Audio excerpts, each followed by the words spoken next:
Починаем наш стрим. Блогеры Нехта, Радикс, Дорога, кто не ведае, уже будзе ведаць. Якая была идея собраться? Идея была собраться попросту, каб ствараць нейкія такія супольнасці блогерскія, каб можна было разам сядаць, размаўляць не толькі ў нейкіх онлайн-чатах, але і вось таксама сустракацца, у тым ліку на такіх платформах, як YouTube, і гаманіць пра нейкія важныя для ўсіх нас тэмы, што сёння у тым ліку з вашай дапамогай і паспрабуем. Зараз аддам слова Радиксу, як самому такому досведчаному стрімеру у нас. Прывітанне ўсім. Ну так, як правильно сказаў Валер, мы вырашылі, што трэба нам неяк пачасцей рабіць нейкія такія блогерскія пасідзелкі, вось прынамсі такі будзе эксперымент. Будем абмяркоўваць падзеі тыдня, каб не толькі можна было глядзець Белсат, ці там Свабоду, ці там хтосьці праграму Панарама па вечарах, да? А каб можна было таксама непасрэдна з удзельнікамі беларускага грамадскага палітычнага жыцця абмяркоўваць як бы вось гэтыя падзеі. Для нас гэта вельмі важна, да? Ствараць альтэрнатыўную інфармацыйную прастору, тым больш зараз, калі такая пагроза беларускай незалежнасці стаіць, калі мы сталі аб'ектам пільнай увагі імперскай Масквы. У прынцыпе, мы заўсёды былі аб'ектам гэтай увагі, але на сёння гэтая пагроза абвастрылася моцна. І менавіта таму мы вырашылі зрабіць цэнтральнай тэмай гэтага стрыму якраз інтэграцыю і інфармацыю, новую інфармацыю о палітычных забойствах, якая з'явілася ў апошнія дні. Ну, я думаю, я з гэтага і пачну менавіта. Сваё меркаванне хачу выказаць наконт вось гэтых прызнанняў спецназу Цагараўскага.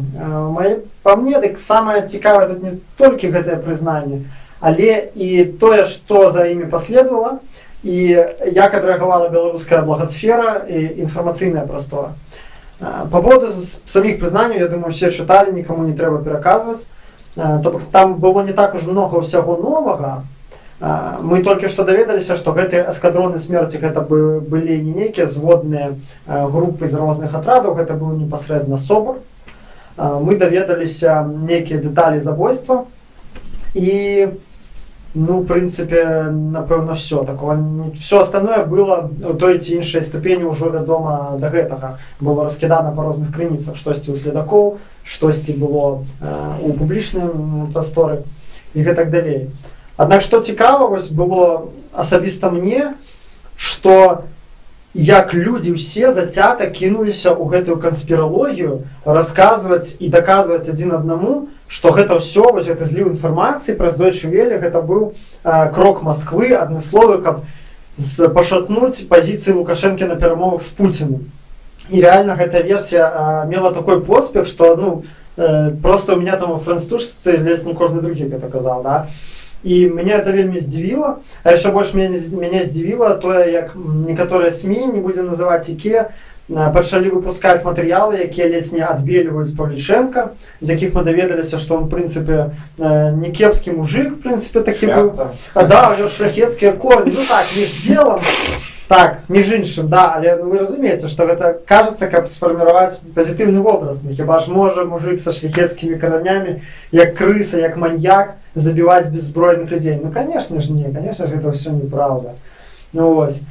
І калі раней, як мне падаецца, ну, зараз... Я выбачаюся, людзі просяць крыху гучней, але трэба не гучней, а вось сюды казаць, і тады будзе гучна вам чуваць, а вы просто можете крыху гук павялічыць. Да, і калі раней, як мне падавалася напрыканцы, ну, я яшчэ тады не быў удзельнікам палітычнага жыцця, але наколькі магу судзіць, напрыканцы 90-х, на пачатку нулявых быў грамадскі кансенсус у апазіцыі, у грамадскай супольнасці адносна таго, што хто вінаваты, што з гэтым рабіць, і як увогуле ставіцца да гэтага ўчынку, што вось сёння ўжо пачынаюцца вось такія хістанні, што можа это, а што вы на яго накінуліся, да ўвогуле это рука Масквы.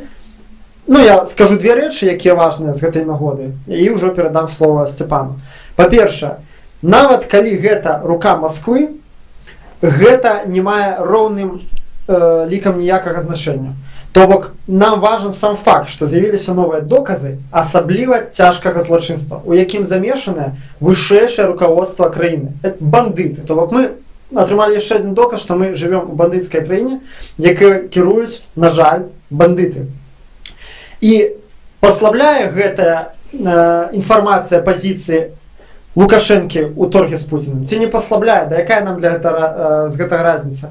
Бо калі мы пачынаем на это вельмі моцна ціснуць, ад гэтага адзін крок, каб сказаць, ну давайте, можа, не будзем уже Лукашэнку так травіць, да, бо зараз Пуцін на яго націсне, і мы страцім незалежнасць. Вось, а гэта, конечно, размова недапушчальная, тому что, прабачце, давайте спачатку со сваімі ўласнымі праблемамі разберемся, а потым будзем перажываць за Лукашэнку, да, як ён там будзе ў размовах з Пуцінам. І другое, гэта, конечно, каласальны распаўсюд канспіралагічнага мыслення у нас, які, на жаль, ахапіў не толькі звычайных людзей, але і, так бы мовіць, інтэлектуальную, ну, не люблю эліту, не люблю слова, працаўнікоў інтэлектуальнай працы, гэта там журналісты, блогеры, некія актывісты, яны пачынаюць паўтараць думку аб тым, што Масква стаіць літаральна за ўсім, што адбываецца ў Беларусі. Яны пачынаюць думаць, што Масква настолькі магутная, што можа, ну, просто, ось, як марыянеткамі кіраваць журналістамі Deutsche Welle. Ну, ребята, гэта ж бред. І, хаця я, в прынцыпе, згодны, што, напэўна, гэты матэрыял не выпадкова менавіта зараз з'явіўся, да? Бо відавочна, што яго рыхтавалі доўга. Аднак, перастаньце бачыць за кожнымі падзеямі чыюсьці руку, чыюсьці змову і чыюсьці шматхадовачку. Гэта антынавукова, гэта неправільна, гэта завядзе нас у такія дзебры інтэлектуальныя, з якіх мы ніколі не выберемся. Что лічыш, Степан, з гэтай нагоды? Я падтрымліваю, у мяне ёсць мікрафон свой. Адзінае, што я не паспеў з вами павітацца. Прывітанне, шаноўнае гаспадарства, у нас, аказваецца, 2 камеры. Спадзяюся, шмат хто з вас бачыў нас з Валером Руселькам у студыі Белсату. Вось мы вырашылі, што варта сустракацца не толькі ў межах студыі Белсату, але і так адзін з адным прыходзіць размаўляць. Крыху пра трансляцыю, можа, а потым вернемся да гэтай тэмы, якую Мікола узняў. Глядзіце, у нас, шаноўнае гаспадарства, ёсць данат. Паглядзіце, 0 рублёў пакуль заданачана. Данат на развіццё беларускай благасферы. Калі да канца стрыму, ён будзе дзесьці працягвацца гадзіны 1,5, я думаю, будзе 0 рублёў, но то нам прыйдзецца самім заданаціць, каб не выглядаць як лажкі. Вось. Таму, калі ласка, падтрымлівайце, хто рублём, хто 2. Дзякуем за вашу актыўнасць. Тым часам Радикс сапраўды падняў вельмі важную тэму, вельмі шмат канспіралагічных тэорыяў на тэму рукі Крэмля, рукі Масквы. Я думаю, што перадусім трэба нам думаць пра уласныя рукі, уласную краіну і вось ужо заходзячы з гэтага будаваць некія свае версіі тэорыі. Тым часам вось гэтае інтэрв'ю Гараўскага сапраўды выйшла напярэдадні такіх важных перамоваў, і, вядома, шмат людзей з-за гэтага палічылі, што гэта рука Крамля. Але ці гэта сапраўды так? Ну, кожны думае сваёй галавой. Выказвайце ваши здагадкі ў каментарах, мы іх будзем таксама зачытваць, і мы уважліва сочым за вами. Можа, Валер штосьці дадаць на гэты там? Так, аудиотехнику, так, каб было спереду. Послухайте, ну, вось наконт того, что все адразу кинулись там про эту руку, ну, я, напэўна, быў сярод іх, потому что, ну, мне здаецца, гэта натуральная реакция, выходзіць фильм, присвечаны гучным знікненням перад важнай сустрэчай Пуціна Лукашэнкі. Такое ж самае адбывалася, вось, калі выходзіў хросны бацька, і таму аналогіі тут просто відавочна, і я у сябе ў Фейсбуку адразу напісаў, ці не ёсць гэта 7-й серыяй хроснага бацькі. Але пазней вось я пачытаў меркаванні іншых, таксама дадатковыя там успаміны, дадатковыя удакладненні пайшлі, і на сённяшні дзень я магу прызнацца, у меня няма адзінага меркавання наконт того, што гэта, як гэта. І мне здаецца, гэта не так заганна в этом прызнацца, потому что калі заходзіш у інтэрнэт, там все адразу зрабіліся такімі знаўцамі, такімі экспертамі, которые ведаюць усё і пра ўсіх. Но у мяне такого немає, таму я, напрыклад, не рабіў асобны ролик на гэтую тэму, не хайпіўся, потому что мне вось асабліва няма чаго сказаць. А ролик «Неделя хайпу» был. Ну, але многіх, калі паглядзець нават беларускі сегмент Ютуба, вельмі шмат з'явілася на гэтую тэму роликаў, людзі хайпяцца. Што я ад сябе магу сказаць? Як бы, на сённяшні момант у мяне ёсць адчуванне, што прынамсі частка людзей, якая публічна выказалася на гэтую тэму, ведае нашмат больш, чым выказалася, і альбо не дагаворваюць, альбо кажуць не зусім праўду. Это азначае, што ці падобныя рэпартажы, ці нейкія іншыя нас наперадзе яшчэ чакаюць дакладна. Яшчэ адзін момант, які я магу дакладна сказаць, у чым я абсалютна ўпэўнены, што праўду мы зможам даведацца толькі ў адным выпадку. Это калі ў нас будзе незалежная дэмакратычная Беларусь, калі зменіцца ўлада, калі ў нас будзе незалежнае следства, незалежны суд, толькі ў такім выпадку мы можам даведацца, што насамрэч адбылося. Да гэтага моманту, мне здаецца, вось будзе гэтая канспіралогія, будуць гэтыя версіі на ўзроўні веру, не веру. Як бы ўсё, потому што колькі гаварылася пра чемоданчыкі з кампраматам, ніхто гэтых чемоданчыкаў на сённяшні дзень не бачыў, і таму вось ўсё толькі на ўзроўні словаў і не больш. Таму спадарства, калі мы хочам даведацца праўду і хочам, каб такога не паўтаралася, то нам важна не забываць і дамагацца незалежнасці і дэмакратычнасці Беларусі.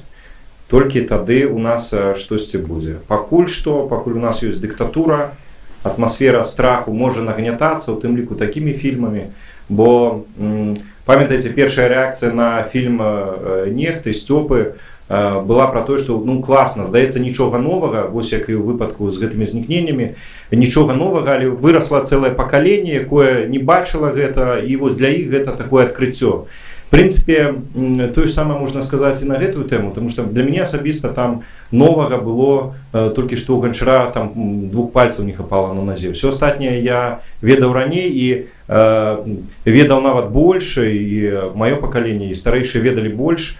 Таму можна нават гаварыць пра несупадзенні ў раней агучанай інфармацыі, у цяперашніх прызнаннях Гараўска. Вось. Магчыма, зараз гэты ролик найбольш важны будзе для маладых беларусаў, которые не памятаюць конец 90-х, нулевые, калі ўся гэта атмасфера страху нагняталася, калі знікалі лідары апазіцыі, бізнесоўцы звязаныя з апазіцыяй, калісьці у нас было і такое, бізнес падтрымліваў апазіцыю, таксама незалежныя журналісты, Дмітрий Завадскі знік, і таксама до конца цалкам не ясна, хоць былі асуджаныя людзі за яго забойства і знаходзяцца ў турме сёння. Для гэтых людзей, канешне, гэта новае. Ці даць гэта нейкую хвалю у Беларусі, такую, каб яна пахіснула Лукашэнку, ну, мне здаецца, можна адказаць, вось як у выпадку, уласна, з тваім, Сцёпа, фільмам. Ці дало гэта нейкую хвалю? Ну, я б не сказаў, што дало хвалю, вось выйшлі на вуліцу людзі, але пасыпаць попелам галаву таксама не варта, бо магчыма і не гэта галоўнае, каб людзі проста выйшлі на вуліцу. Самае галоўнае, каб мы пачалі задумвацца. Мне здаецца, гэта важна. І вось калі такія ўжо традыцыйныя апазіцыйныя лідары выводзяць зараз апошнім часам на вуліцу людзей, там 100, там 200 чалавек, ім задаюць прэтэнзію такую, а чаму у вас там людзей выйшла столькі, альбо нават менш, чым там на акцыю там па праглядзе абмеркавання фільма Сцёпы. Мне здаецца, такія пытанні, такія ўвогуле запыты недарэчныя, таму што змяніўся час. Тыя людзі, яны дзейнічаюць, таксама, зрэшты, як і Лукашенко, яго атачэнне, дзейнічаюць паводле тых ранейшых шаблонаў. Вот 90-х... Блогеры падтрымліваюць благасферу. Сыпан дзякую за фільм. О, класна. Так, дзякуем вам, першы донат, не прыйдзецца самім сабе Донатить, Валер, протягивай. Так вот, я хотел сказать, что старая альбо традыцыйная апозіцыя, она дзейнічае, она жыве ў тым жа часе па сутнасці, што і улады Беларусі. І гэта трэба разумець. І таму яны выводзяць на вуліцы, ладзяць акцыі такія, як ладзіліся раней. І калі яны раней мелі нейкі эфект, то сёння часы змяніліся і трэба думаць штосьці новае, змяняць фармат. Тое, пра што гаварылася, у тым ліку там крытычна закідвалася, змяняйце фармат. А як можна вымагаць у вось гэтых традыцыйных апазіцыянераў змены фармату, калі многія з іх, да прыкладу, не вядуць свае блогі ў інтэрнэце, которые не прысутнічаюць увогуле ў блогасферы, людзі, якія не валодаюць графічнымі праграмамі альбо не маюць у сваіх там палітычных партыях, арганізацыях людзей, которые маглі бы весці сацыяльныя сеткі, закідваць нейкія вірусныя відэа, тое, што сёння вельмі папулярна. Калі гэта няма, як можна ад людзей чакаць, што яны будуць на новы лад мысліць і дзейнічаць? Гэта немагчыма. І таму, мне здаецца, у такой сітуацыі не варта займацца вось гэтым марнаваннем часу, вось гэтымі папрокамі, которые не маюць пад сабой ніякага грунту. Людзі займаюцца тым, чым могуць займацца ў рэшце рэшт. А ўсе мы, калі мы можам штосьці іншае рабіць, давайте пагамонім урэшце, давайте придумаем, альбо давайте сёння вось тут пасядзім разам, а потым кожны асобна падумае, а што можна рабіць сёння у новых умовах. Вось гэта вельмі важна, мне здаецца. Ну, вось так. Дзякуй вялікі, Валер. Я прапаную крыху пачытаць каментары, бо яны ляцяць, і мы потым не паспеем, а потым Мікола тады скажа, што на гэты конт думаем. Давайте пачытаем каментары. Боты пад'ехалі, нагадвае нашыя вячоркі, тутэйшы шляхціч. Ці хтосьці ведае пра... Ведаю, ёсць што суботня. Дарэчы, падпісвайцеся на тутэйшага шляхціша, цікавы блогер. Я абавязкова пагляджу, таму што не ведаю пра гэта. Забаньце Грамыку. Грамыку. Мне вось у анонсах пісалі наконт таго, ці будуць людзі з рознымі меркаваннямі. Ну, па-першае, слухайце, вось мы ўсе разам з вами, таксама усімі тымі, хто будзе глядзець у запісы, кожны з нас мае сваё ўласнае меркаванне. Давайте будзем шчырыя. А тут перад пачаткам этэру улез гэты Грамыка з сваімі гэтымі абразамі. Мы тут сядзелі з гэта смяяліся. Давайте папросту разам пасмеемся з такіх вузкалобых таварышаў. Давайте, вось таксама прадстаўнік са сваім меркаваннем, у якога вось увесь свет зводзіцца толькі да сексуальнай прыналежнасці, альбо такой. Все, у жыцці больш нічога у чалавека няма, і вось это вельмі вузкае разуменне свету, вузкалобасць. Таму давайте пакінем таксама як у букет нашых усіх меркаванняў, калі ласка. Так, мы не прыхільнікі таго, каб баніць. Хай выказваецца, вы ўсё бачыце самі і самі робіце высновы. Прывітанне Змядзела. Поговорите про Собровца. Поговорили. Привет, тунеядцы. Мы працуем вельмі цяжка, настройвалі ўсё тут. А калі можна дадаць і гука. Гуку дадалі, просто трэба казаць вось сюды, тады будзе ўсё окей чуваць. Вы напоминаете распавшееся белорусское поле экспериментов. Рад Степана живьем видеть. А хтось из белорусского поля экспериментов уже не живы? Что это страшно? Волковыск приветствует. Дайте музычку фоном. Боимся, как не сапсаваць тое, што ёсць. Хай будзе так, вы можете у сябе там уключыць музыку, якая вам падабаецца. Фон і звук ок, ветер добры спадарства. Ветер гэта арганізацыя гэта. Нам тым часам... Каго любіш? Каго любіш? Люблю Беларусь, конечно ж, адказ на гэтае пытанне відавочны. Стрымлер нам 100 расійскіх рублёў. Але дзякуй вялікі. 6 рублёў ужо сабрана, развіццё беларускай благасферы ўжо не пад пагрозай.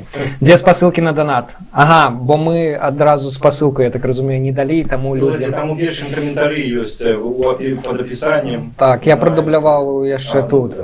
Лукашенко і сам можа рабіць старанныя ўкіды. Думаешь? Это уже 4-й слой конспирологии, что Лукашенко сам на себе компромат зрабіў і ну паслухайце наконт канспіралогіі. Па-першае, давайте дамовімся, можа быць усё. Але што гэта азначае, што можа быць як вось тое там умоўнай сілы зла там штосьці робіць, так і мы умоўнай сілы добра таксама можам абсалютна ўсё. Можа рабіць, не можа рабіць. Это не так істотна. Важна, што можам мы рабіць. Наконт канспіралогіі, паслухайце, вельмі часта бывае так, што ўсё нашмат прасцей у гэтым жыцці. І бывае папросту супадзенне. Урэшце зноўку да пытання таго собраўца, гэта таксама можа быць абсалютная версія, што папросту супадзенне датаў і ўсё, нічога за гэтым не стаіць. Вось да прыкладу, сённяшні стрым хтосьці мог бы сказаць, што 19 снежня, гэта ж там все, это ж вось плошча была ў 10-м, роўна 9 гадоў таму, і тут такая онлайн плошча, ну можна падвесці пад што заўгодна, але спадарства, гэта вось прыклад звычайнага супадзення, таму давайте тут не заганяцца. Я таксама узгадваю, калі з нашай акцыі 8 лістапада ў Менску рабілі некія канспіралагічныя тэорыі, што гэта пачатак майдану, некія, гэта была проста сустрэча з падпісантамі. Давайте працягнем. Хтосьці яшчэ нам напісаў. То ўзаемна. Вуш на патэльні, то ўзаемна. Дзякуем, спадар Вуш. Спасылку на донат, гэта я ўжо даў, таму немцы самастойная, буйная эканоміка з ВУП 5 трыльёнаў, якая там Расія. Пытанне да інтэграцыі з немцамі? Вадим, хай потлумачить, кстати, ласка. Я тогда считаю, что Лукашенко уголовный материал и также рука Москвы. Степа выпустил его как раз перед первой встречей Луки и Путина.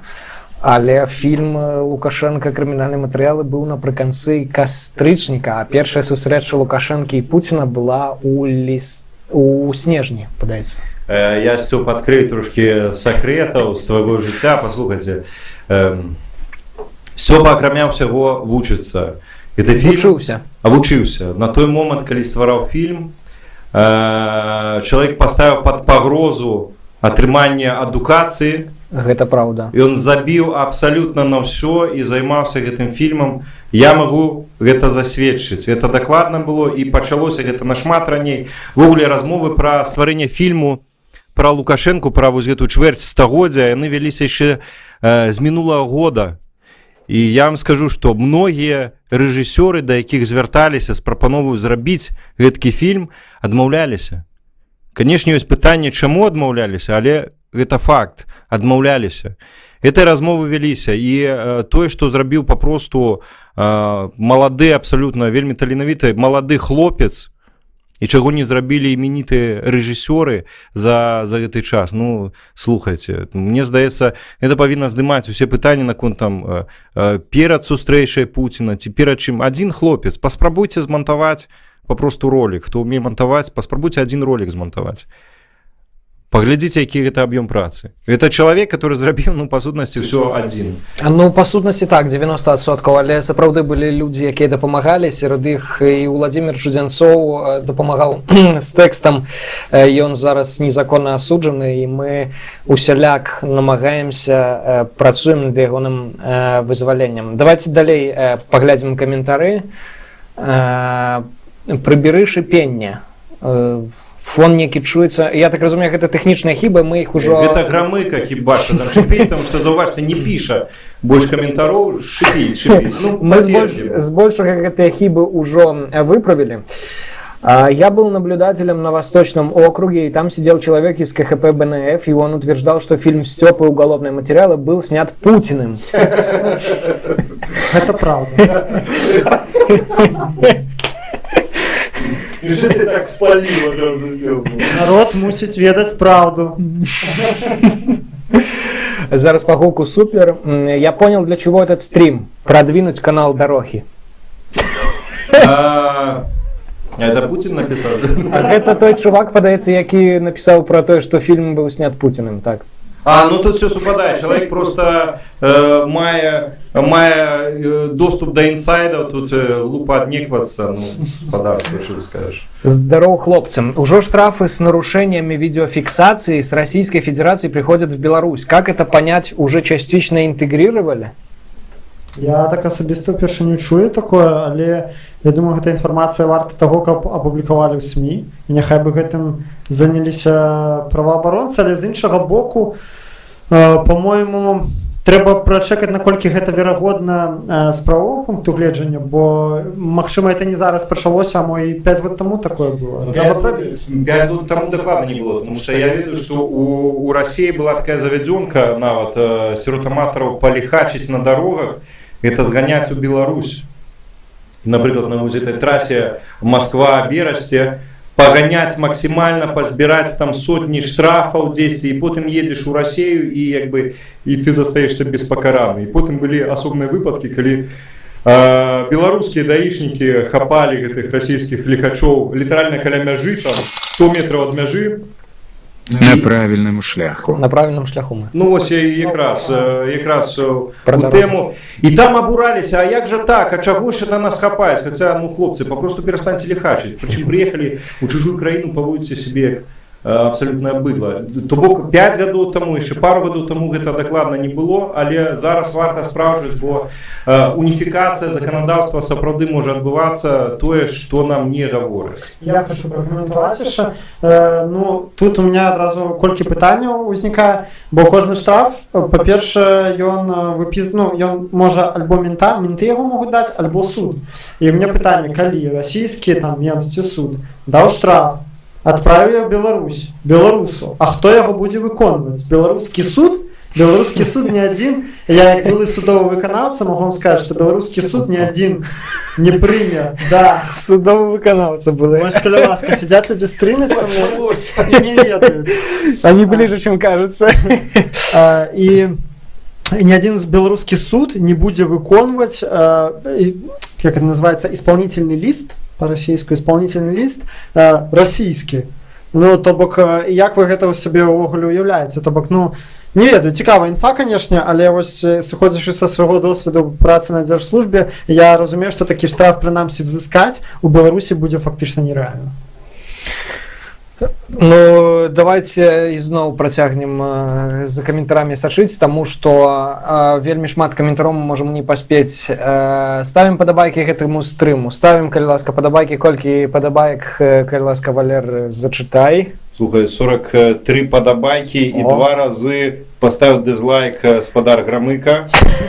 Раздвоение личности. Ну, ничего страшного. Стёпа, про что будет новый фильм? Это будет не фильм, это будет видео с подсумованием года. Вот уже, я сподіваюся, на наступном тыдні яно выйдзе.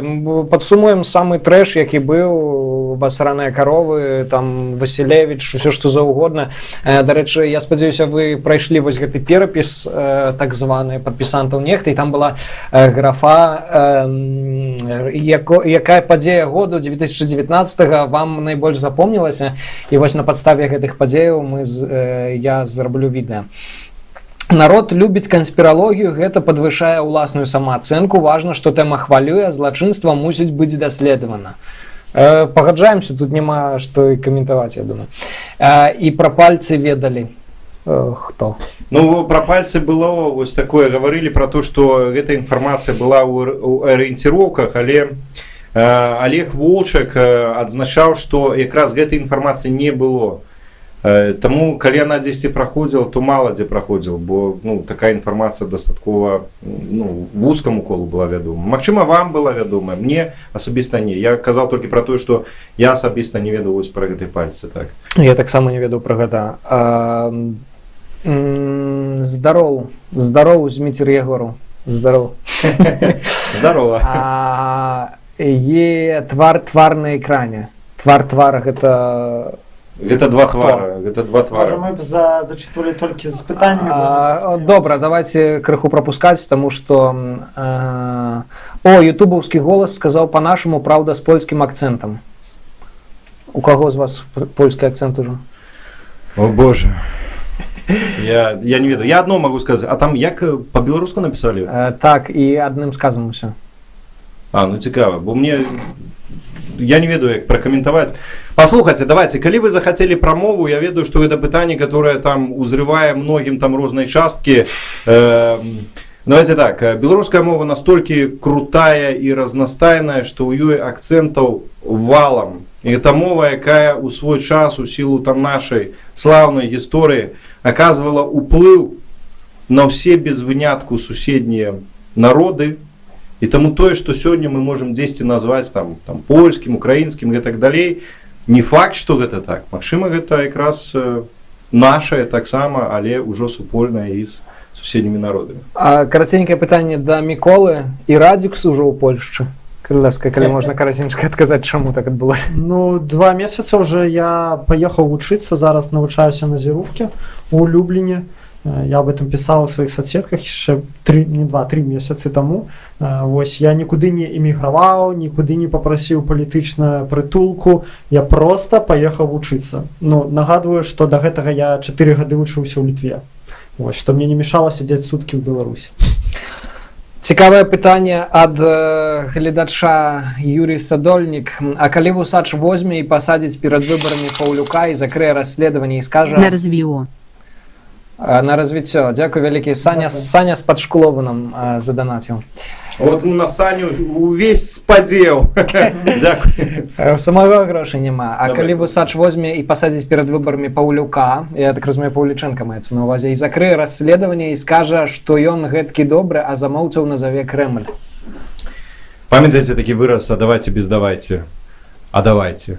Ну, давайте поглядим, что он зробіць. Тут літаральна засталося, это заўтра не сустракаецца. Сёння Лукашенко сидзеў, абмяркоўваў, падпісваў план обороны Беларусі. Путин там асобна выказваўся там таксама про то, что давайте наднацыянальныя органы будаваць, а то не вельмі саюзная дзяржава будуецца. Ну, давайте вось поглядим. І ввогуле наконт Лукашэнкі ёсць такое дастаткова распаўсюджанае меркаванне про то, что не варта зараз бузіць, не варта гнаць на Лукашенку, бо калі яго скінуць, то прыйдзе Путин. Все, і хана будзе незалежнасці, так хоць нейкая незалежнасць. Спадарства, ёсць 2 моманты. Як іх ацэньваць, тут ужо кожны можа сам. Момент 1. Лукашенко не з'яўляецца гарантам незалежнасці Беларусі. Лукашенко гэта чалавек, які цягам чвэрці стагоддзя мае амаль неабмежаваную альбо практычна неабмежаваную уладу ў Беларусі. Чалавек з такімі магчымасцямі мог завесці краіну у які загодна бок. Аднак куды ён завёў, мы сёння бачым. І таму, калі мы сёння стаім перад пагрозай страты незалежнасці, то все пытанні якраз да гэтага аднаго чалавека. Это чалавек, які з'яўляецца фактарам пагрозы незалежнасці Беларусі, а ніяк не гарантам. Это першае, вельмі важна. Ёсць адна рэч, якая на першы погляд можа супярэчыць. Расія, як паказвае досвед апошніх яе вось гэтых узброеных авантюраў, досвед краінаў, куды яна улезла, Расія паўсюль выкарыстоўвае фактар дэстабілізацыі. Яна яго каталізуе, яна яго дзесьці штучна стварае, альбо яна выкарыстоўвае тое, што ёсць. І безумоўна, калі Лукашенко, на якім завязаная уся дзяржаўная сістэма Беларусі, у нейкі момант адыдзе ад улады, неістотна як, ці ён памрэ, ці он скажа, я стаміўся, я сыходжу, ці Ярмошына, якая збіраецца сыходзіць там у адстаўку там праз год-два, скажа, а давайте правядзем выбары, яны будуць абсалютна сумленны. Неістотна. Калі ён сыходзіць, то вся гэтая дзяржава, якая здаецца магутная, яна будзе на мяжы такога, краху, тому што калі ўсё завязана на адным чалавеку, немагчыма перабудаваць адразу ўсе сувязі паміж усімі гэтымі кланамі, гэтымі супольнасцямі унутрыдзяржаўнымі. І, канешне, гэта будзе час дэстабілізацыі. І, канешне, гэта найлепшы момант для Расіі, каб улезці ў Беларусь. Гэта найбольш рызыкоўны момант, гэта праўда. Вось. Што ў гэтай сітуацыі рабіць? Не даводзіць да гэтай дэстабілізацыі, альбо ўсё роўна змагацца з Лукашэнкам, гэта, знаеце, гэта пытанне выбару з 2 зол, там, большага, меншага. Мне здаецца, у гэтай сітуацыі трэба канцэнтравацца на іншым. Наколькі мы будзем падрыхтаваны да гэтага часу дэстабілізаванага часу. Разумееце? калі гэта адбудзецца не сёння, завтра, давайте скажем там, напрыклад, у жніўні наступнага года. Што мы да жніўня наступнага года з вами ўсімі зробім? Што кожны з нас зробіць за гэты час? Разумееце? Вось гэта вельмі важна. Як мы будзем гатовыя да таго, што, магчыма, дзяржава пасыпецца? У 2014 годзе мы бачылі, што такое, калі сыпецца дзяржава, на прыкладзе Украіны. Мы бачылі, якія ахвяры панес украінскі народ, каб хоць неяк выраўняць гэтую сітуацыю.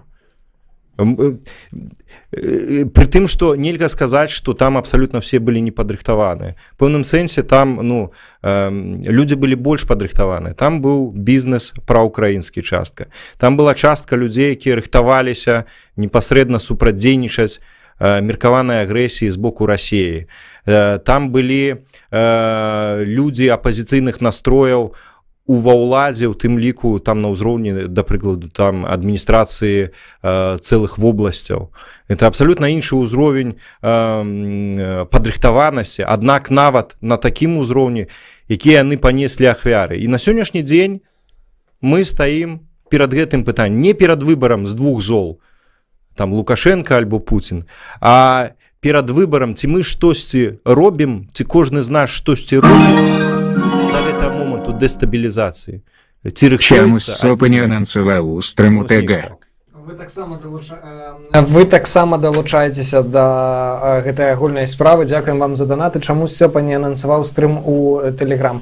Мы хацелі пасядзець без асаблівай увагі, просто вось з самымі адданымі нашымі прыхільнікамі, падпісантамі. Таму вось толькі Валер і Мікола. Магчыма, гэта тэставы першы стрым, не ўсё, няма пераканання, што ўсё атрымаецца як след. Таму гэта просто вось такі тэставы варыянт нашых жывых эфіраў. Я спадзяюся, ён вам спадабаецца, і калі ён вам спадабаецца, то пішыце ў каментары, мы будзем абавязкова працягваць і анансаваць у тым ліку ў Тэлеграме. Можна жартавацца, што мы зрабілі такі больш вузкі камерны фармат, каб нам заставалася куды расці. Вось, вельмі добрая заўвага. Клецк вітае. Будет Степан на выборы президента баллотироваться? Якой краіны? Толькі Беларусі, а як? По Конституцыі Степану прэзідэнты ранавата. Сапраўды, гэта так, яшчэ 14 ці 13 там гадоў, і тым больш 10 апошніх гадоў трэба жыць у Беларусі, што таксама можа складанасці некія уяўляць. Спадарства, як вось гэта цікавае пытанне.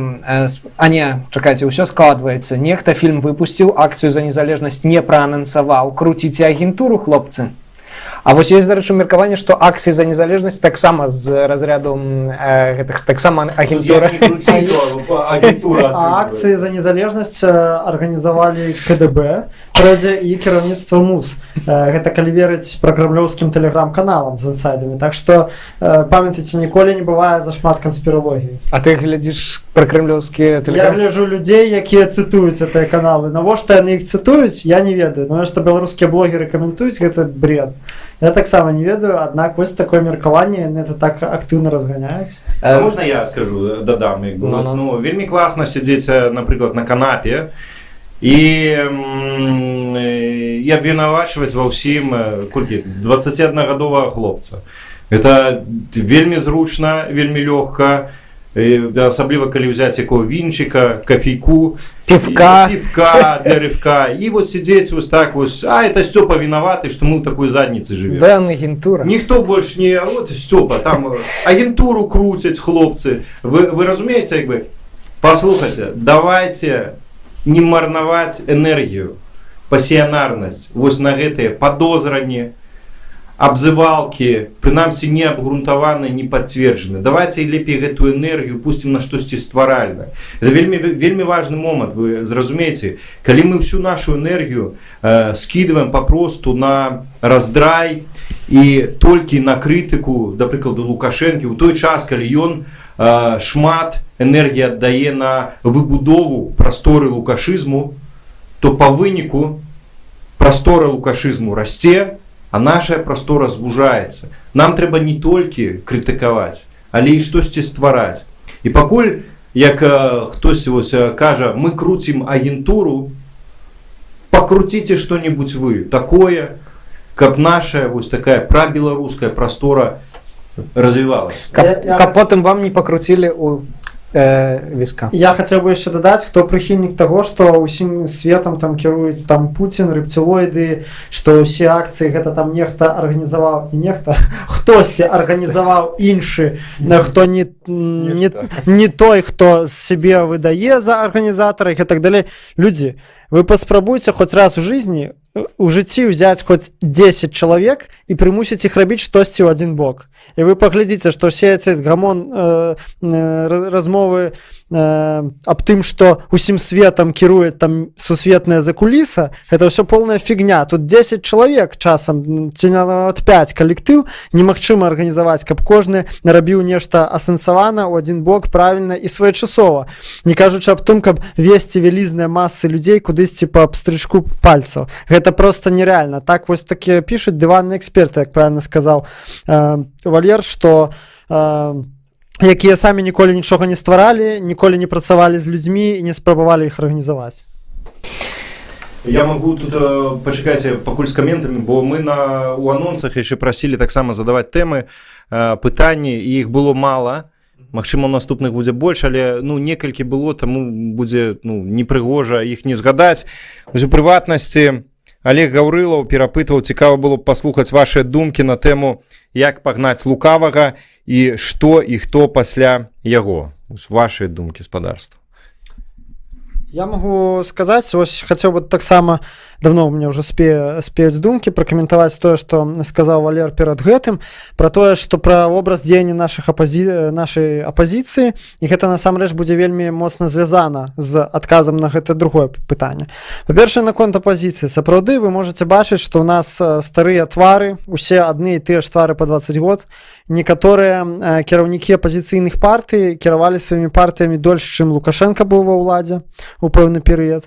Таксама, што 20 год таму, што сёння адны і тыя ж лозунгі, адна ж тая ж тактыка, чамусьці думаюць, што вось вывесці людзей на плошчу і на гэтым Лукашенко скончыцца. І вось калісьці выйдзе на плошчу 100 000, мы пераможам, і наступны дзень Беларусь не будзе другой. І вось гэты міф усілена культывуе сама як бы апозіцыя. І працягвае весці людзей у гэты бок адзін раз, другой, трэці, кожны раз за разам разбіваючы лоб не свой, а гэтых людзей у літаральным і ў пераносным сэнсе. Вось. І пры гэтым не хоча разумець, што за 20-25 год шмат што змянілася і ў свядомасці людзей, і ў інфармацыйнай сферы, у медыйнай, у палітычнай. І беларусы ўжо не тыя, што абралі Лукашэнку. І вот як ілюстрацыю гэтага магу сказаць, што аднойчы я пісаў артыкул такі на новы час, як беларуская грамадзянская супольнасць і апозіцыя працуе ў інтэрнэце. Я прааналізаваў соцсеткі усіх беларускіх суполак апозіцыйных, антыўрадавых, асноўных. І ведаеце што, гэта я рабіў дзесьці 1,5 гады таму гэты артыкул, і на той момант Телеграм, які ўжо 1,5 гады таму, Телеграм ужо быў просто супер папулярны. Телеграм засвоілі толькі анархісты і гавары праўду. Усё. Вы уяўляеце сабе, гэта наша апозіцыя, якая кажа, што яна хоча скінуць луку, вывесці 100 000 чалавек на плошчу. До 2017 года не змагла засвоіць Телеграм. Аб чым гэта кажа? Што людзі гэтыя жывуць па старых шаблонах, дзейнічаюць старымі мазгамі, старымі метадамі. Што вось быў Лукашенко ў 94 годзе, і яны, змагаючыся з ім за 25 год, проста пачалі яго адзеркаліваць. Усе ягоныя паводзіны, ягоны нават менталітэт, ягоную недэмакратычнасць. Вось, не хачу зараз каментаваць зноў жа там чуткі з нейкіх тэлеграм-каналаў, але вось кажуць, што неаднаразова ад розных людзей чуў, што на вось гэтым паседжанні апозіцыі наконт 20 числа былі такія апеляцыі там да ўзросту, да, больш старэйшыя апозіцыянеры казалі, тыкалі на ўзрост больш маладым актывістам, казалі, да пакуль вам тут по 20 лет, да, там ці колькі, калі вы яшчэ не нарадзіліся, я ўжо там па мітынгах хадзіў. Ну і сам факт таго, што хтосьці дапускае сабе такія выказванні, гэта кажа тым, што вось фактычна гэта людзі, змагаючыся з лукой столькі год. Яны перанялі ягоны вобраз мыслення, што, канешне ж, вельмі кепска. І з такім вобразам мыслення, з такім менталітэтам нам ніколі не выйграць, не скінуць луку. Бо патрэбныя новыя падыходы, патрэбнае новае літаральна ўсё. І я на сёння ўжо прыхільнік таго, што лукашызм гэта не толькі Лука. І гэта нават не толькі ўвесь дзяржаўны апарат, які быў створаны ім пад яго і пад ягоныя патрэбы. Гэта лукашызм ужо пранік глыбока ў свядомасць вялікай колькасці беларусаў. Гэта і страх перад аўтарытарнай сістэмай, страх парушаць закон там, дзе гэта трэба зрабіць дзеля добрай справы.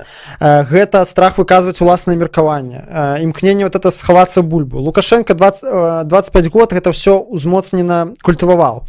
А таксама гэта адсутнасць гарызантальных сувязяў між людзьмі. Тыповы прыклад, я думаю, хто там старэйшы за 30 год, яны са мной пагадзяцца, што раней два хлопца пабіліся на вуліцы і разышліся кожны па дамах. Зараз яны паб'юцца там две кампаніі, да, там на вуліцы. Ну, звычайная справа сярод моладзі.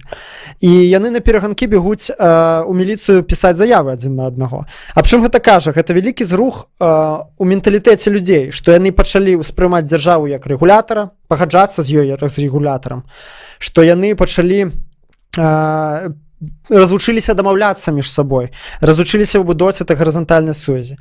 У вялікім ступені я лічу тут, канешне, заслуга Лукашэнкі, які ўвесь гэты час разбураў гарызантальныя сувязі між людзьмі, і сілавыя структуры на гэта працуюць, на разбурэнні не толькі палітычнай апазіцыі, но і проста любых нефармальных суполак. Мы ўсе ведаем, як у 14-15 годзе зачахлілі футбольных фанатаў, зачахлілі там, не сказаць зачахлілі, але пачалі вельмі моцна падціскаць рэлігійныя суполкі, нетрадыцыйныя. І, карацей, усе месцы, дзе людзі маглі бы гуртавацца незалежна ад дзяржавы по любых прызнаках, не абавязкова палітычных. Аўтаноміі. Да, аўтаномныя дзяржавы усе. І бо гэта вельмі важныя палітычныя дзеянні, палітычны крок. Да? І такія суполкі, яны, нават калі яны не палітызаваныя, яны нясуць вялікую небяспеку для аўтарытарызма, патэнцыйную небяспеку. І вось, вяртаючыся да адказа да пытання, як нам скінуць Луку. Як бы, сябры, я вам скажу шчыра, у мяне няма такога канкрэтнага рэцэпту, што вось, завтра мы робім крокі А, Б, С, і Луку скідваем. Я адно магу сказаць, што вось гэты разлік на тое, што мы выйдзем на плошчу і Лука сам скінецца з даху сваёй рэзідэнцыі, гэта не спрацуе. І на сёння я лічу, вось, тоже падтрымаю Валера, што хопіць лічыць колькасць людзей, выведзеных на плошчу, адзіным крытэрыем поспеху акцыі, ці поспеху блогера, ці поспеху кампаніі, да? Вось паглядзіце, ёсць беларускія блогеры, ну там акрамя нехты, да, якія збіраюць там десяткі, сотні тысяч праглядаў. Это людзі, якія іх паглядзелі, да, они, можа, не выйдуць заўтра на плошчу, але зрух-то ў свядомасці адбыўся. Людзі ўжо задумаліся, ўжо іх каштоўнасці хоць троху змяніліся. А калі такія ролікі рэгулярна, а калі чалавек, разумееце, перамены яны ж пачынаюцца часта на побытавым узроўні, на ўзроўні сямейным, на ўзроўні на працы, дзесьці не прамаўчаў, калі начальнік на цябе пачаў наязджаць, дзесьці у сям'і ў сваёй пачаў размаўляць са сваімі, як бы, роднымі блізкімі замест таго, каб накрычаць, да, і прымусіць іх табе падпарадковвацца. Дэканструкцыя іерархіі, да, у паўсядзённай жыцці. Дзесьці падтрымаў там чалавека з незалежніцкай супольнасці, дзесьці выйшаў, як было там снег разгроб каля свайго пад'езда. Вось гэта тыя крокі да перамен, з якіх, я лічу, трэба пачынаць. А плошча, ўсё астатняе, яно як бы прыйдзе. І таму лічу, што вось менавіта ў гэтым напрамку мы зараз мусім выкладаць большасць высілкаў. Гэта дэканструкцыі вось гэтых аўтарытарызму, іерархіі ў паўсядзённым жыцці, удзел у лакальных нейкіх грамадскіх суполках, аб'яднаннях і дзеяннях, не абавязкова палітычных, і адукацыя. Сцюпа, можа. Я не ведаю, што дадаць, я амаль цалкам салідарны з Міколам. Я заўжды таксама кажу, што трэба пачынаць з сябе, рабіць хоць штосьці. Нават ваш лайк, ваш данат, ваш распаўсюд відэа незалежных блогераў сябрам, гэта таксама ўнёсак у будучыню Беларусі, і варта гэта рабіць, не баяцца, таму што некаторыя баяцца даходзіць нават да таго, што вось сутыкаўся з некалькімі людзьмі ў Варшаве, вось сфотаграфавацца просяць, потым я кажу, ну ў інстаграме адзнач, я цябе рэпостну, а я выкладаць не буду, а я яшчэ ў Беларусь не уеду. Ну, ты вернулся? Спадарства, мы вярнуліся, я спадзяюся, зараз усё ёсць, камера працуе, мікрафон працуе. Валер, што-небудзь скажы ў мікрафон. Сябры, напишите, калі ласка, Мікола, адключи. Сябры, напишите, калі ласка, ў каментарах, ці з'явілася ў нас зараз сувязь з вами. Таму што адбылася тэхнічная... Ёсць, так? Все пишет. Ёсць сувязь. Дзякуем за тое, што пачакалі, таму што гэта непрадбачаная паўза. А ты запустил, так? Спадарства, ці чуваць нас? Напишите, калі ласка, зноў. Ёсць сувязь. Напишите, калі ласка, ці чуваць нас. Вось таму я, у прынцыпе, не анансаваў у сваім тэлеграме стрым, таму што вось такія непрадбачаныя абставіны, трэба будзе высвятляць прычыны. Мы пакуль будзем з адной камеры, каб не рызыкаваць, таму што лепш усё ж такі давесці гэты стрым да лагічнага свайго завершання і пакуль не рызыкаваць. Мікола, все працуе. Ура! Давайте ж працягнем. Мы спыніліся на каментарах. Давайте яшчэ крыху зачытаем. Да, я скажу так само про Луку, потому что ласка. Писали. Я коротенько, господарство, тут шмат казали про самоорганизацию, про над собой и так далее. Там я сумешу два питання, ще одно подобне питання було, ці Лукашенко застанеться у 2020 году, ось давайте на конт, вот, можна скинуть, что в наступном году. Послухайте, процесс над собой и разбудовыванием своей просторы это достатково протяглый процесс. Тому сподеваться на то, что у 2020 году можно это все поспеть, коли там не робилося шмат годов, это наивно. Тому тут може відключити там такий був. Тільки там, розумієте, застається питання віри. Віру, не віру, сиді, не сиді, може Лукашенко захворіє, і помре, може там ще щось. Може відбутися що завгодно. Коли відкинуть усі ці несподіванки, то перед нами, напевно, стоїть достатково протягла праця. Причому праця не тільки по самому Лукашенку, а по побудове, по сутності, ось такої нормальної Білорусі, яку ми хочемо. Що я маю на увазі? Послухайте, коли сьогодні многі ініціативи не мають можливості у офіційних установах зладити некий концерт, некую постановку, погуляти з дітками, зладити білоруськомовну ялинку. Що в этой ситуації робити? Ну, держава не дає, там треба некі узгоднення, треба за щось платити.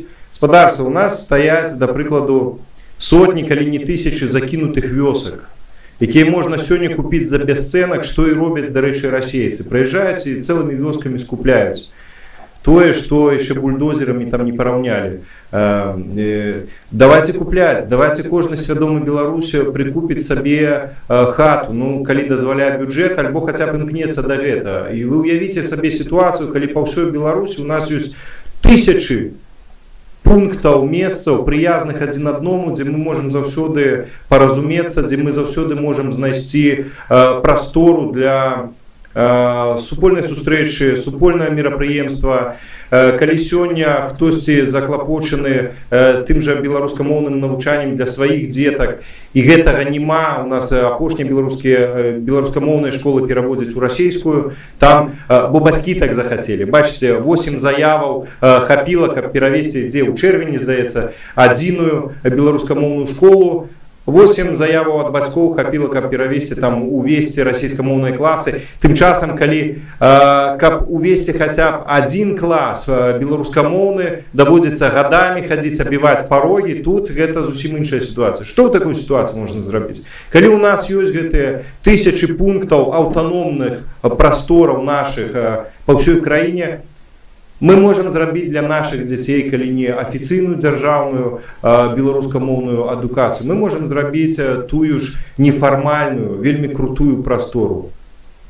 Поехали на Віцебшчыну, зладзілі там экскурсію па мясцовых балотах, азёрах, некая школа выжывання, турызму, паехалі на гарадзеншчыну, зладзілі нейкае купальні для дзетак. І ў іх па-за школай ёсць вельмі цікавае жыццё, якое мы можем напаўняць для іх, і мы для гэтага маем магчымасці. То бок трэба ствараць сваю Беларусь аўтаномна. Там, дзе няма магчымасці забраць у дзяржавы тое, што нам належыць, бо мы ёсць дзяржава.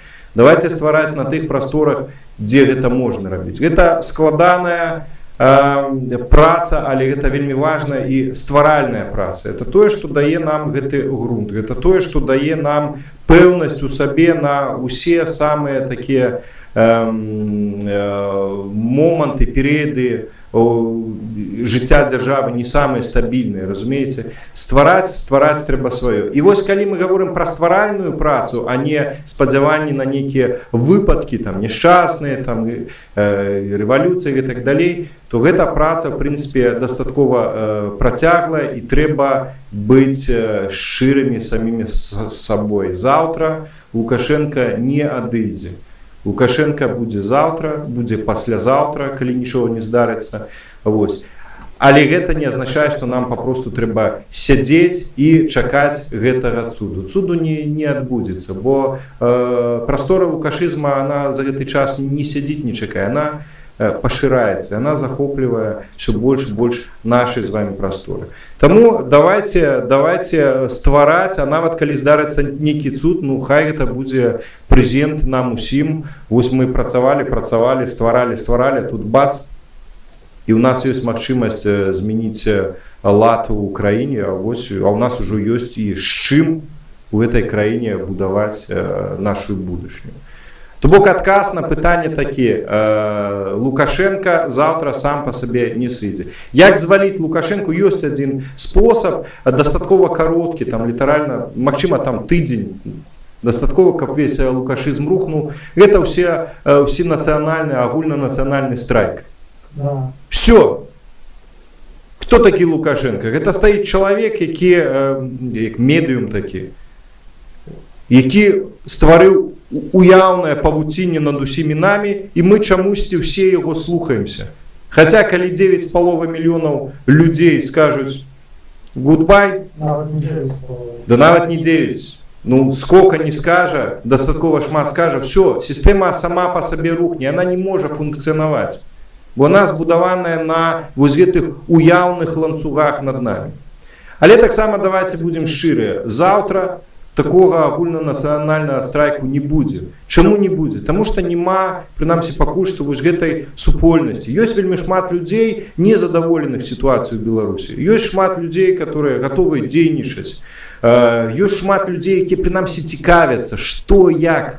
Але гэтага яшчэ мала. Гэта мука, гэта вада. Гэта трэба замяшаць, з гэтага зрабіць цеста і потым яшчэ спякчы хлеб. Разумееце? І давайте будаваць супольнасць.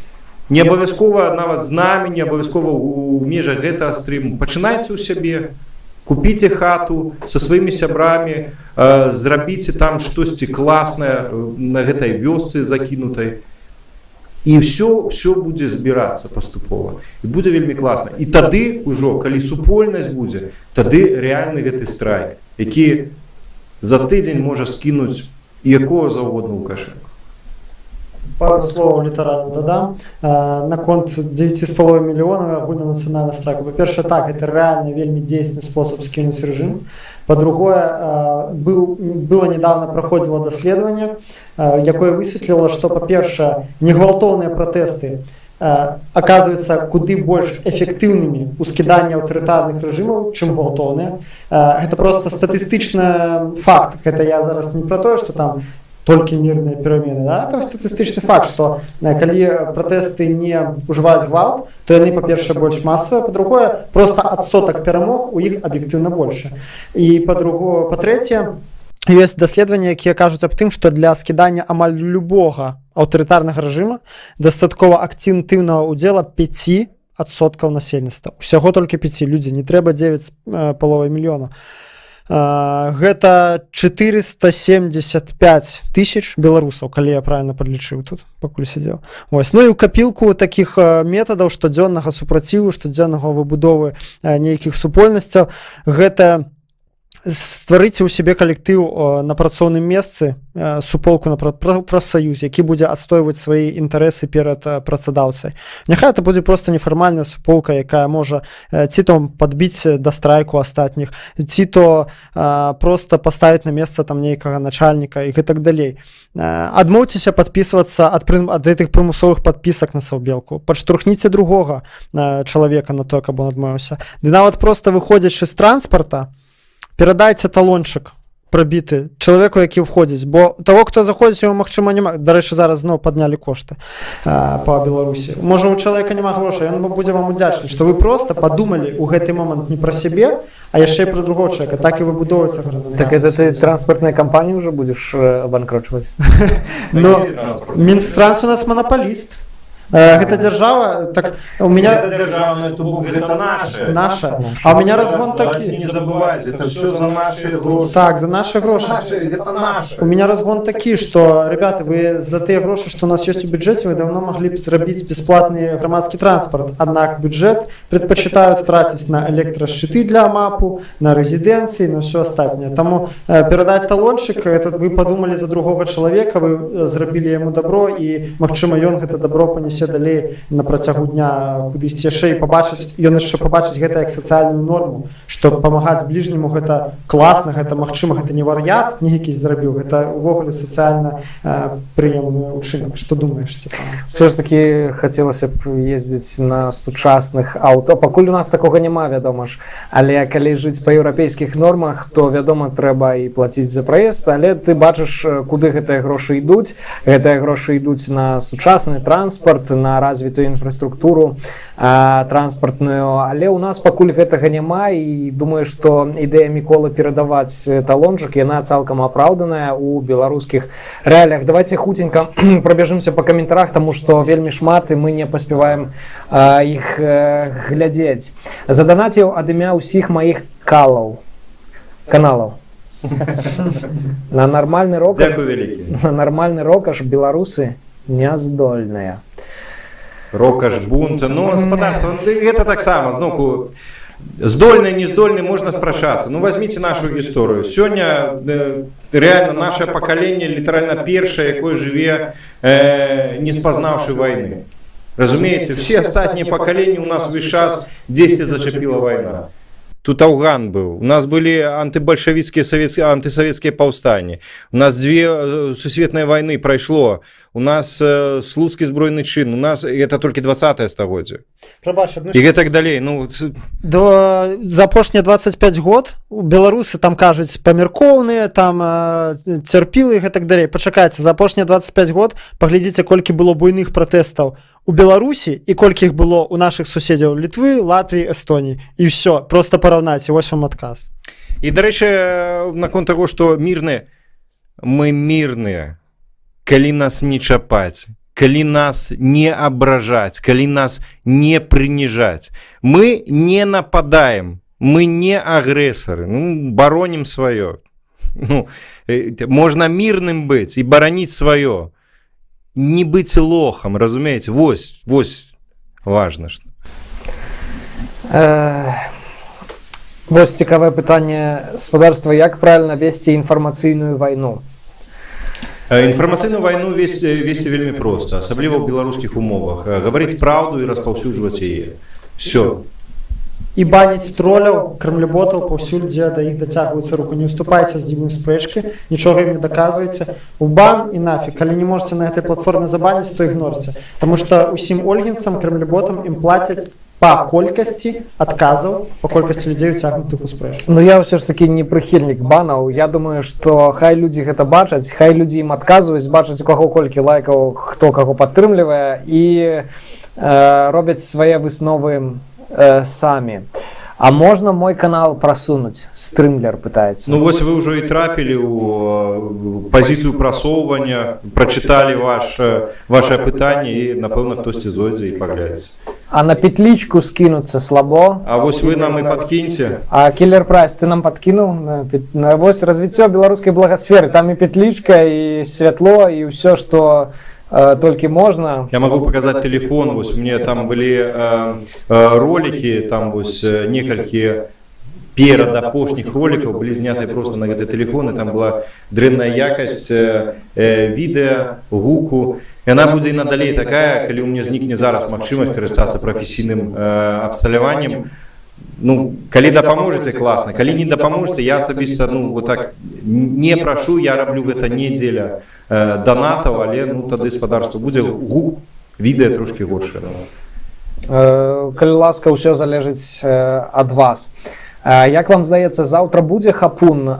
Гэта пра акцыю, я так разумею, 20 снежня незалежнасці. Ну, мне здаецца, якраз завтра можа быць, таму што, ну, прынамсі, нагнятанне такое, якога не было перад 7-8 снежня, ну, ёсць. Тое, што там 25 чалавек удзельнікаў тых пратэстаў пацягалі ў міліцыю, тое, што некалькі лідараў гэтых пратэстаў ужо асудзілі, там па 15 сотняў падавалі ім, тое, што папярэджвалі нават шэраг праваабаронцаў, каб яны не ўдзельнічалі, тое, што там ужо дзяцей прыплелі, бо там на Кастрычніцкай нейкае свята для дзяцей будзе, хаця ўсім вядома, што ніхто там не збіраецца стаяць, напэўна, будуць зноўку людзі хадзіць па вуліцах.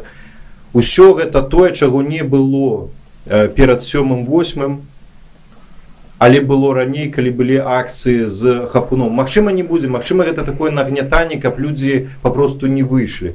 Магчыма, папросту вось такое, ну, запалохаць. Ніхто не ведае, мы не даведаемся, пакуль мы не выйдзем на вуліцы. Мы, я маю на ўвазе агулам беларусаў, это вось наконт магчымых папрокаў, што вы там сядзіце ў Варшаве і там заклікаеце. Спадарства, я заклікаю толькі да аднаго. Кожнага жыць паводле ўласнага сумлення, паводле ўласнага разумення праўды.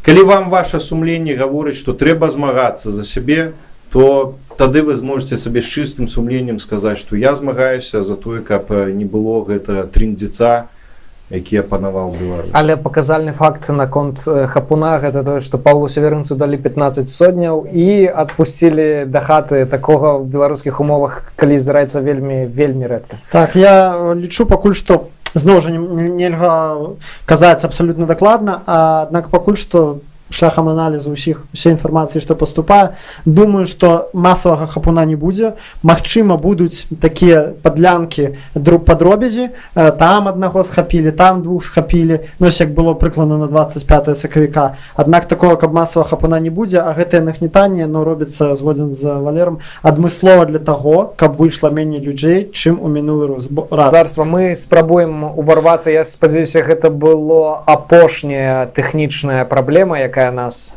сёння напаткала. Напэўна, будзем паступова закругляцца, але пастараемся яшчэ адказаць на шэраг каментароў. Адзін ад сябе, вось караценечка, там рэмарачку, якую не завершыў. Як бы не адбываліся падзеі па заўтрашніх акцыях, дзе тут, вось тут, як бы не адбываліся, вельмі важна ведаць, вось гаварылі пра салідарнасць, узаемадапамогу. Калі хто будзе і будзе сведкам такіх падзеяў, не аддавайце сваіх. Это вельмі важны таксама сігнал усім нам. Чапляйцеся, гаворка не вядзецца пра бойку і кулакі, але чапляйцеся, не давайце проста, каб вас пакорна, як баранаў кудысьці завозілі. Проста не аддавайце сваіх людзей. Гэта самае важнае. Давайте хутенька пробяжимся, уже не без отказов, просто зачитаем. Завтра яшчэ будуць ладзіць свой мітынг нодаўцы за интеграцию цирк. Сапраўды цирк. Что делать, если в 2020 году опять усаты будет у власти? Я прапаную гэта на наступны уже раз. Я спадзяюся, спадарства, вы захочаце сустрэцца праз не ведаю праз які час. Валер ужо вырашыць, калі на ягоным канале гэта будзем рабіць. Я разумею, што гэта толькі дэбют, але ці ёсць у планах разбавіць вашу разумную заліхвацкую кампанію прыгожую пісьменную дзяўчынай? Ці ёсць такія на прыкмеце? Я думаю, гэта вельмі добрая ідэя. Мы за прыгожыя разумныя дзяўчаты, звяртайцеся. Ну, у нас была толькі одна такая ідэя, што у размовы, ну, вось такую рабіць пляцоўку для размову блогераў, ютубераў. Калі ёсць вось файныя дзяўчаты, якія таксама ведуць нейкія свае каналы, бо нам важна як бы нейка аб'ядноўваць супольнасць вось гэтых медыяканалаў, так? То, калі ласка, звяртайцеся, мы толькі за, будзем спрабаваць у тым ліку дыстанцыйна Праз Skype ладзіць без падобныя супольныя стрымы. Мы толькі за. Тут не пытанне гендеру, мы толькі за ўсіх, у тым ліку за прыгожых дзяўчат. Адзіная у нас такая вымога нашай ідэі на нашай пляцоўцы рабіць супольнасць для блогераў, каб далей гэта шло па ўсіх медыяканалах. Валер просто столькі разоў паўтарыў слова прыгожых. У нас тут не конкурс прыгажосці, да, мы берем просто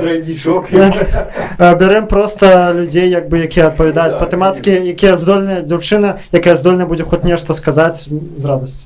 Так, то бок тут глядзіце, хто што здольны, не гледзячы не на прыгажосць, не на вашае перакананні, нават калі вы будзеце за Луку, хаця такіх людзей 10% максімум у Беларусі, таксама цікава будзе пачуць, цікава будзе потым пачытаць каментары, канешне ж, але ўсё прымаецца, свабода слова, як яна ёсць. Усё верна, калі Лука сыдзе, Лукашенко штосьці. На жаль, мы не ўсе зможам. Дарэчы, здраджу крыху таямніцу, сёння Эдуард Пальчыц з намі павінен быў быць, але таксама вось не атрымалася у яго. Наступным разам. Так што наступным разам, калі вы хочаце, пішыце ў каментарах, мы абавязкова будем дамаўляцца. Как думаете, подпишут ли завтра дорожныя карты караценька?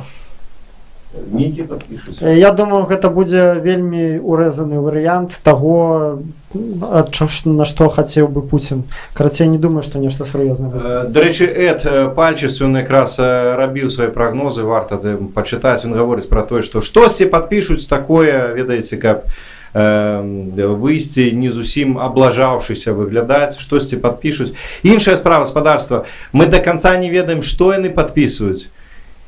І ў тым ліку застаецца магчымасць для таго, што яны штосьці падпісваюць, і мы не ведаем ввогуле, што яны падпісваюць гэта, разумееце? То тут не пытанне таго, што яны нам заўтра афіцыйна скажуць. Разумееце, ўсё адбываецца ўсё адно за нашымі плячыма. Нам нічого не кажуць.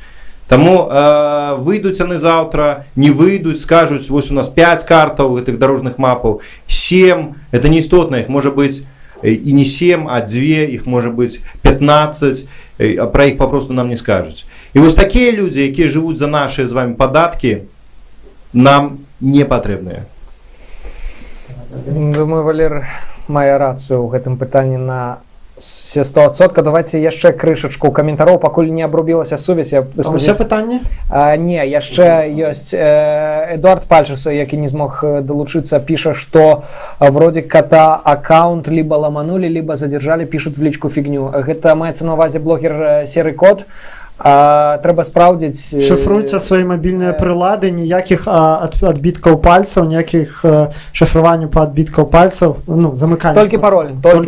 Да. І яшчэ праціск на блогераў, караценечка.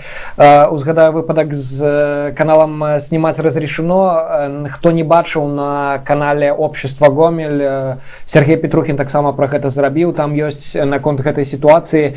Там пачалі ціснуць на жанчыну, якая вядзе гэты канал, абавязкова азнаёмцеся з сітуацыяй, там ледзь не заводзяць крымінальную справу, я таксама буду сачыць за гэтай сітуацыяй і будзем вас інфармаваць, абавязкова азнаёмцеся. Так, как тяжело смотреть на Луку, аллергия.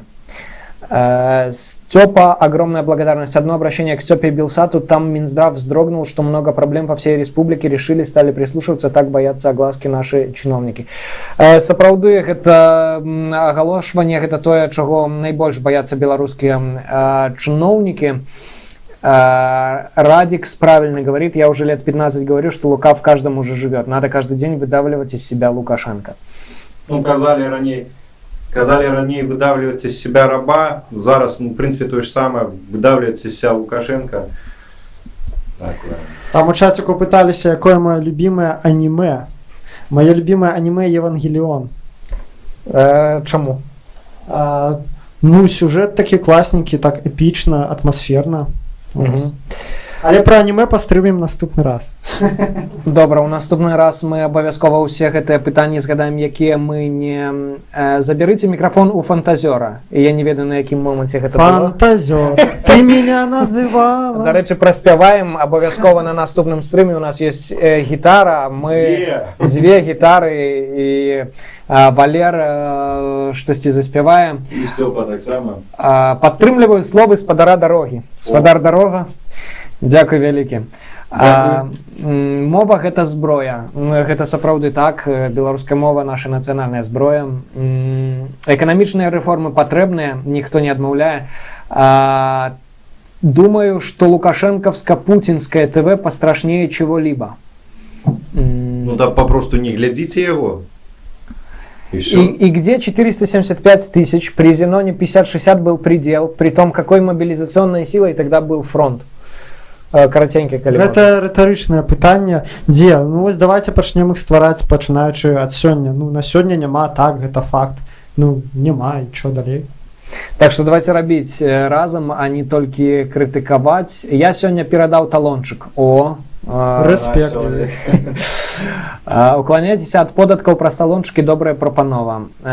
Так, пытаннечка наконт сучаснай сітуацыі. Тыя суполкі, якія зараз выступаюць супраць Лукашэнкі, яны аўтаматычна далучаюцца да імперскіх жаданняў Крамля. Вашая думка? Таксама караценька, калі можна.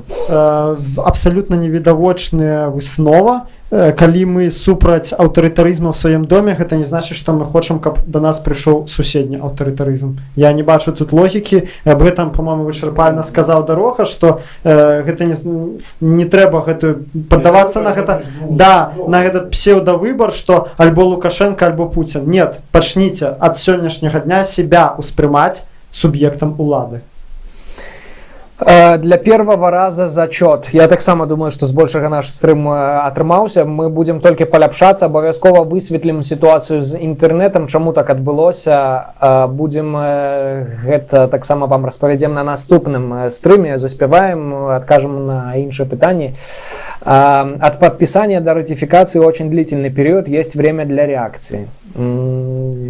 Час ёсць заўжды. Вось калі кажа там занадта позна, у кожным выпадку, нават калі занадта позна, гэта яшчэ не азначае, што крыж. Позна, але ўсё роўна трэба рабіць. Колькі б не было, 9 месяцаў, 10 месяцаў, там, год, можа 5, ніхто дакладна не ведае. Гаспадарства ўжо 25 гадоў мы вось скатваемся туды. І здавалася б, калі б мы ўсе гэтыя 25 гадоў рабілі тое, што нам зараз належыць зрабіць, уяўляеце, колькі б мы ўжо набудавалі, якую б мы Беларусь паралельную, аўтаномную стварылі. Гэта было б не 475 тысяч, это былі б мільёны людзей, разумееце? Таму ніколі не позна. Давайте пачынаць ад сёння, і ўсё. Сёння гэта не позна. Ну, в прынцыпе, гэта ўсе каментары. Апошні каментар: Расія гэта вайна, Расія гэта вайна. Я думаю, что нам зараз час развітвацца. Давайте караценька падсумуем, што сёння было. 28 рублёў і 1 копейку нам атрымалася сабраць на развіццё беларускай благасферы. Няблага. Думаў, шчыра кажучы, што будзе горш на такім лампавым, як кажуць, стрыме. Дзякуем вам вялікі, гаспадарства, за падтрымку, за увагу. Давайте, можа, караценька падсумуем, пра што сёння вялася гаворка. Пра інтэграцыю мы гаварылі, пра Гараўскага. Так, пра забойствы, абмеркавалі забойствы, вось гэтыя палітычныя, абмеркавалі інтэграцыю. В прынцыпе, сышліся на тым, што не варта паддавацца гэтай псеўдалогіцы о тым, што прыйдзе Путін замест Лукашенка, што трэба пачынаць усе перамены з сябе, і лукашызм пранік уже не толькі ў палітычную сферу, а штодзённую побытавую, што перамены трэба пачынаць з пабудовы гарызантальных супольнасцяў, што можна доўга фантазіраваць аб тым, што будзе заўтра, там здохне нехта ці не нехта, кое-хто здохне ці не здохне. Ад гэтага не трэба адбудоўваць, пачынаць свае планы на будучыню. Ёсць мы, ёсць нашае грамадства, і мы мусім самі вырашаць, якім яно мусіць быць, а не разлічваць увесь час на нейкія знешнія фактары. Ну і таксама не верыць всялякім канспіролагам, слухаць дасведчаных людзей, аўтарытэтных як бы у благасферы, у інфармацыйнай прасторы, і, канешне ж, першую чаргу аналізаваць усё самому, не паддавацца постпраўдзе і фейкавай інфармацыі. Вось. Ну, я, Максима, еще два слова скажу. Я вернусь вось там до одной из самых первых репликов наконт того, что весь гэты стрим это пиар для моего каналу. Спадарства, я б, часткова гэта так і адбудзецца само па сабе, але я б хацеў выказаць спадзяванне, што насамрэч гэта стане пачаткам піяру для многіх беларускіх каналаў. Мне хочацца заклікаць усіх нашых калегаў, паплечнікаў па блогасферы, таксама ладзіць падобныя стрымы, у тым ліку супольныя, развіваць гэтую супольнасць незалежна ад нас, ад нейкіх іншых суполак. Дзесьці ў сябе на месцы, мы гаворым пра гэтую гарызантальную супольнасць. Вот мне б хацелася, каб гэта быў такі старт для развіцця, дадатковага развіцця беларускай медыяпрасторы, беларускай благасферы. І спадарства, калі хтосьці ёсць тут таксама з блогераў, пачаткоўцаў, у каго там мала падпісантаў, мне здаецца, адзін са спосабаў гэта ў каментарах таксама азначацца, пісаць пра сябе, і хтосьці зойдзе таксама паглядзець. Давайце адзін аднаму дапамагаць, і дзякуй вялікі ўсім, хто нас глядзеў сёння, хто будзе далей глядзець у запісы. Таксама дзякуй вялікі ўсім тым, хто нас падтрымаў фінансава. Такая незвычайная штука насамрэч для Беларусі, але таксама калісьці да гэтага прыйдзем. Дзякуй, застаемся разам. Здаецца, все. Дзякуй вялікі, шановнае гаспадарства. Апошнія каментары, калі чакаць наступнага стрыма, хаця б прыкладна. Пакуль не абмяркоўвалі гэта, але я думаю, абавязкова вам паведамім. Прычым мы ж мабільныя, можна праз скайп, праз інтэрнэт. У наступным годзе тады мы мусім павіншаваць гаспадарства з надыходзячымі святамі калядамі. Дзякуй вялікі за стрым. Жыве Беларусь, жыве. Ці мажліва новае палітычнае забойства абмяркуем у наступным стрыме. Удачі, мазгон канспіролог. Нехта жыве і будзе жыць, у яго болей 2 мільёны падтрымкі. Не ведаю наконт 2 мільёнаў. 26 рублёў. Я так понимаю, до встречи в новом году. Хутчэй за ўсё так. Вялікі дзякуй, хлопцы, усяго найлепшага, поспехаў, і вам дзякуй. Так, будем ждать завтрашней встречи на площади Калиновского и результатов. Хацеў заклікаць яшчэ ўсіх, хто глядзіць гэты стрым яшчэ, і паглядзіць яго пасля таго, як ён закончыцца. Калі ласка, падпісвайцеся на канал Нехта у Тэлеграме, на Ютубе. Лепей адразу падпішыцеся на некалькіх пляцоўках, бо можа стацца такое, што на адной з пляцоўак яго заблакуюць, а так вы працягнеце атрымаць інфармацыю. Падпісвайцеся на канал Дарога, на якім вы гэта зараз глядзіце цікавыя ролікі. Чалавек працуе на тэлебачанні, прафесійна ўсё робіць. Ну і падпісвайцеся таксама на мой канал Радикс, які вы пабачыце ў спасылкі ў каментарах. Таксама будзе шмат палітычнай аналітыкі. Так што будзем працягваць нашу справу. Дзякуй вялікі за тое, што былі з намі. Да пабачэння, ўсяго добрага, і завяршаем нашу трансляцыю.